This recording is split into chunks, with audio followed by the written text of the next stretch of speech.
chronique du patrimoine.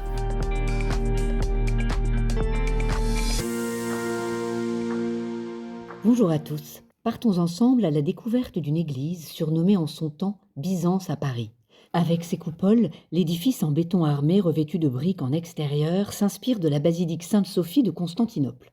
Située sur 2 parcelles entre des immeubles, l'architecte Paul Tournon la conçoit selon 2 axes différents, réunis par un narthex en forme de coupole de 22 mètres de diamètre et de 33 mètres de hauteur, entièrement tapissée de mosaïques.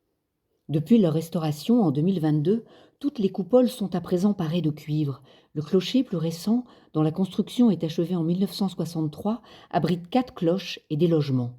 Les murs intérieurs en béton sont couverts de fresques. Elles sont toutes liées par un seul concept, la diffusion de l'Esprit Saint dans l'histoire de l'humanité. Elles racontent les éléments clés de l'histoire de l'Église depuis la Pentecôte jusqu'au XXe siècle.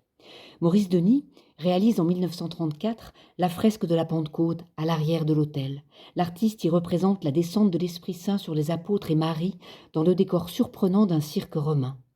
À l'extérieur de l'église, une suite de bas-reliefs illustre les mois de l'année et les fêtes religieuses qui y sont rattachées, visibles par tous les passants à l'extérieur. Avec plus de 2450 mètres carrés, cette église est la plus importante réalisation des chantiers du cardinal.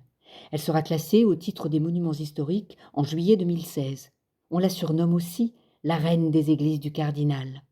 Prochainement va démarrer un vaste projet de rénovation complet de l'éclairage de cette église où chaque création mérite qu'on y pose le regard et qu'on s'en inspire. Vous avez trouvé, c'est l'église du Saint-Esprit, rue Daumesnil à Paris dans le 12e arrondissement.